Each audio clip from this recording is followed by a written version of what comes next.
নূর নবী এসেছে নূর নিয়ে তাই বলে আজ কুল কায়নাত খুশির ঢেউয়ে মেতেছে। আসসালাতু ওয়াসসালামু আলাইকা ইয়া রাসূলুল্লাহ, আসসালাতু ওয়াসসালামু আলাইকা ইয়া হাবিবাল্লাহ। সেই নবী আসলো 12 রবিউল আউয়াল শরীফের মধ্যে, যেদিন আমার নবী দুনিয়ার জমিনে আগমন করবেন। আমার আম্মাজান মা আমেনা খাতুনে জান্নাত বলেন, আমি যখন 6 মাস পার হলো, আমার পেটের ভিতরে রেহেমে পাকের ভিতরে যখন আল্লাহর জাতে পাকের নূর নূরে মুহাম্মাদি সাল্লাল্লাহু তাআলা আলাইহি ওয়াসাল্লাম যখন পেটের ভিতরে ছিল, 6 মাস যখন পার হলো, আমি যখন রাত্রিবেলা ঘুমাইতাম, আমি ঘুমের ভিতরে খাবের মধ্যে দেখতাম আমার ঘরের ভিতরে এমন এমন কতগুলা মহিলা আসতো, যেই মহিলাগুলোকে আমি মক্কার জমিনে কোনোদিন দেখি নাই, যেই মহিলাগুলোকে আমি পৃথিবীর জমিনে আসমানের নিচে কখনো এই কপালের চোখে দেখি নাই। এমন এমন মহিলা আসতো, আমি মা আমেনা ভয় পেয়ে যেতাম, এরা আবার কোন মহিলা? যেই মহিলার পা দেখতাম আমার ঘরের মধ্যে, তাদের মাথাটা আসমান ছুঁই ছুঁই, এত লম্বা লম্বা মহিলা আমি জীবনে তো দেখি নাই। মা আমেনা বলেন, ও পৃথিবীবাসী শুনো, আমি এমন মা, যেই মায়ের রেহেমে পাকের ভিতরে এমন এক সন্তানকে জন্ম নিলাম, এমন এক সন্তানকে সেফ রাখার দায়িত্ব নিলাম, যেই সন্তানের আগমনের আগে আল্লাহ আমার ঘরে বেহেশতি মেহমান পাঠিয়ে পাঠিয়ে আমি মা আমেনাকে সুসংবাদ দিলেন, ও মা আমেনা, তুমি পৃথিবীর জমিনে এমন এক মা, তোমার মতো মা পৃথিবীর জমিনে আল্লাহ কিয়ামত পর্যন্ত আর কাউকে বানাবে না। আপনার পেট মুবারক এমন এক সন্তান দিয়েছেন, পৃথিবীর জমিনে যত মা গর্ভধারণ করবে কোনো মা এরকম সন্তান পাবে না। আপনি হলেন সমস্ত পৃথিবীর মাদের মধ্যে শ্রেষ্ঠ মা। মা আমেনা বলেন, আমি যখন এই 6 মাস পার হলো, আমি ঘরের মধ্যে দেখলাম আমার ঘরের ভিতরে কিছু মহিলা আসে। রাত্রিবেলা যখন আমি মহিলা আসি, আমি আওয়াজ পেতাম, এমন এমন আওয়াজ শুনতাম, ঘরে কেউ নাই, কোন চারিদিকে কোনো মানুষ নাই, আল্লাহর পক্ষ থেকে এমন এক আওয়াজ আসতো, ও মা আমেনা, আমি আল্লাহ তোমার পেট মুবারকের ভিতরে এমন একটা নিয়ামত দিলাম, তুমি ওই নিয়ামতকে, তুমি যে গর্ভধারণ করলা, তোমার পেটে যে নিয়ামত আছে, এই কথা যেন কেউ জানতে না পারে। আর আমার আল্লাহ মা আমেনার মাঝখানে পুরা পৃথিবীর মাঝে পর্দা ঠাঙ্গিয়ে দিলেন।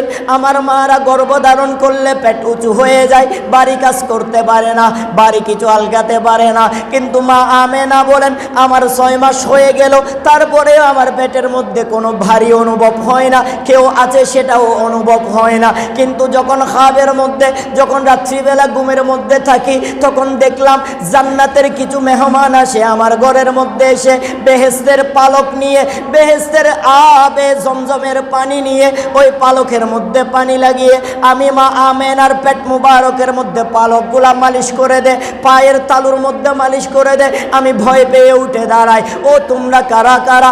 আমার মা আমেনা বলেন, আমি যখন জিজ্ঞেস করি তোমরা কারা, তারা বলে আমি হলাম হযরতে মরিয়ম আলাইহিস সালাম, ঈসা নবীর মা, আমি মরিয়ম আলাইহিস সালাম। তুমি তো এখন জমিনে নাই, তুমি কোত্থেকে আসলা, কেন আসলা? আমার মা আমেনাকে বলে, ও মা আমেনা, আমার আল্লাহ আমাকে জান্নাত থেকে পাঠাইলো তোমার ঘরে, তোমার পেট মুবারকের মধ্যে এমন এক নিয়ামত আছে, যেই নিয়ামত 12 রবিউল আউয়াল শরীফে দুনিয়ার জমিনে তশরিফ আনার সময় গনিয়ে আসলো। সেই জন্য তুমি যাতে ভয় না পাও, তোমার সাথে যে দুনিয়ার মানুষ না থাকলে আল্লাহ বেহেশত থেকে তোমার সাহায্যকারী পাঠিয়ে দিবে, এটা বোঝানোর জন্য, তোমার পেট মুবারকের নূরকে বারবার বারবার স্বাগতম জানানোর জন্য, বারবার ইস্তেকবাল জানানোর জন্য, ওই নূরকে বরণ করার জন্য আমরা প্রতিদিন রাতে আসব, এসে তোমাকে সুসংবাদ দিয়ে দিব এই নূর আগমনের অতি নিকটে হয়ে গেল। আর যখন শুধু মা আমেনা বলতে লাগে, আমি জিজ্ঞেস করলাম তোমার সাথে কে? বলে যে সেটা ফেরাউনের স্ত্রী আসিয়া, যাকে আমার আল্লাহ কবুল করেছেন মকবুল বান্দি হিসেবে। ওই মা আসিয়াও বলে, ও মা আমেনা, তোমার পেট মুবারকে এমন একজন নেককার সন্তান আছে যেই সন্তানকে দুনিয়ার জমিনে পাঠানোর ব্যবস্থা না করলে আমার আল্লাহ খুদুল্লাহ মকানের খুদাকেও কেউ চিনত না, ঠিক কিনা? আল্লাহরও কেউ চিনত না আমার নবী না আসলে। সেজন্য আমার আল্লাহ বলে তিলকার রসুল ফাদ্দলনা বা'দুহুম আলা বা'দ, আমি আল্লাহ লক্ষ লক্ষ নবী পাঠাইলাম, কিন্তু কোনো নবীর চেয়ে কোনো নবী কম নয়। এক এক নবীর সম্মান এক এক রকম। আদম নবীর সম্মান কি কম? মুসা নবীর সম্মান কি কম? ঈসা নবীর সম্মান কম? সেই জন্য আমার আল্লাহ বলে তিলকার রাসূল ফাদলনা বা'দহুম আলা বা'দ, আমি আল্লাহ যুগে যুগে কালে কালে যত নবী পাঠাইলাম সমস্ত নবীদের সম্মান আমার কাছে আছে, কোন নবীর সম্মান কম নয়, কম নয়। কিন্তু শুনো শুনো শুনো, 12 রবিউল আউয়াল শরীফের 570 খ্রিস্টাব্দের মক্কার নগরে খাজা আব্দুল্লাহর ঘরে মা আমেনার শেকমে পাক থেকে যেই নবী আসবে ওই নবীর সাথে অন্য কোন নবীর তুলনা হয় না, ওই নবীর সাথে ওই নবীর সম্মানের সাথে অন্য কোন নবীর তুলনা হয় না, ঠিক কিনা? যেখানে আমার নবীর সাথে অন্য নবীর তুলনা হয় না, সেখানে আমরা বিয়াদবরা কিভাবে বলবো নবী আমার মতো, নবী আমার বাবার মতো, নবী আমার বড় ভাইয়ের মতো? যেখানে জিবরিল আমিন এসে বলছে ইয়া রাসূলুল্লাহ, আমার আল্লাহ ইব্রাহিমকে খলিল বানিয়েছেন। সুবহানাল্লাহ, ইব্রাহিমকে কি বানিয়েছেন? খলিল বানিয়েছেন। জিবরিল আমিন এসে বলি ইয়া রাসূলুল্লাহ, শুরুতে আল্লাহর সালাম, এরপর আমি জিবরিলের সালাম, আপনার নিকট একটা মেসেজ আনলাম, সেটা হচ্ছে আমার আল্লাহ হযরতে ইব্রাহিম আলাইহিস সালামকে আল্লাহ খলিল বানিয়েছেন। আমার নবী মুস্কি মুস্কি হাসে, তো কি হয়েছে? জিবরিল বলে ইয়া রাসূলুল্লাহ, আমার আল্লাহ আরও বলেছেন ইব্রাহিমকে খলিল বানিয়েছেন আর আপনাকে হাবিব বানিয়েছেন। সুবহানাল্লাহ, আপনাকে কি বানিয়েছেন? তো আমার নবী মুস্কি হাসে, মুস্কি মুস্কি হাসে। ও জিবরিল, তো খলিল থেকে কি হাবিবের সম্মান কম? জিবরিল দাঁড়িয়ে গেলেন, ফিদাকা আবি উম্মি ইয়া রাসূলুল্লাহ, ও আল্লাহর নবী, আমার আল্লাহ বলেছেন খলিল থেকে হাবিবের মর্যাদা, খলিল থেকে হাবিবের মকাম আরো হাজার হাজার হাজার হাজার কোটি গুণ উপরে। যেই খলিলের চিন্তাধারা, যেই খলিলের প্রেম, তাকে আপনি হাবিবকে রাজি করা, সুবহানাল্লাহ, আপনি হাবিবকে রাজি করা। জিবরিল বলে ইয়া রাসূলুল্লাহ, এটা আল্লাহ বলেছেন, আপনার শান এত বাড়িয়েছেন, এত মকামে করেছেন। তোমা আমেনা বলেন আমার ঘরে প্রতিদিন 6 মাসের পর থেকে প্রতিদিন রাতে এই ফেরেশতাগুলো আসতো, এই জান্নাতি মহিলাগুলো আসতো, এসে এসে আমাকে বলতো। আর যেদিন 12 রবিউল আউয়াল আসলো, যেদিন সুবহে সাদিকের রাত্রিবেলা, রাত্রি শেষ হয়ে যাবে, দিনের শুরু হয়ে যাবে, আসমানের দিকে তাকাইলাম, চন্দ্রও আছে, আবার পূর্ব আকাশে দেখাই যায় লালিমা শুরু হয়, সূর্য উঠবে এমন এমন অবস্থায় হঠাৎ করে দেখলাম আমার ঘরে কিছু মেহমান চলে আসলো। যেই মেহমানগুলাকে বিগত 6 মাস আগে থেকে আমি স্বপ্নের মধ্যে আমার ঘরে দেখতাম, আমার ঘরে আসতো, সেই মেহমানগুলা চলে আসলো। তারা আমার মাঝখানে একটা পর্দা দিল। হঠাৎ করে আমি একটা আওয়াজ শুনতে পেলাম, হযরতে আবু যর গিফারি রাদিয়াল্লাহু তাআলা, হযরতে আবু আইয়ুব আনসারী রাদিয়াল্লাহু তাআলা, হযরতে আব্দুল্লাহ ইবনে আব্বাস রাদিয়াল্লাহু তাআলা, হযরতে আবু হুরায়রা রাদিয়াল্লাহু তাআলা, কয়েকজন সাহাবা এই হাদিসখানা সনদের মধ্যে সহিভাবে রিওয়ায়াত করেন যে আমার মা আমেনা বলেন আমি হঠাৎ করে দেখলাম একটা আওয়াজ হলো, আর আওয়াজ হওয়ার পরে হঠাৎ দেখতে পেলাম আমার ঘরের মেঝেতে একটা নূরের টুকরা ঝলমল ঝলমল করতে লাগলো।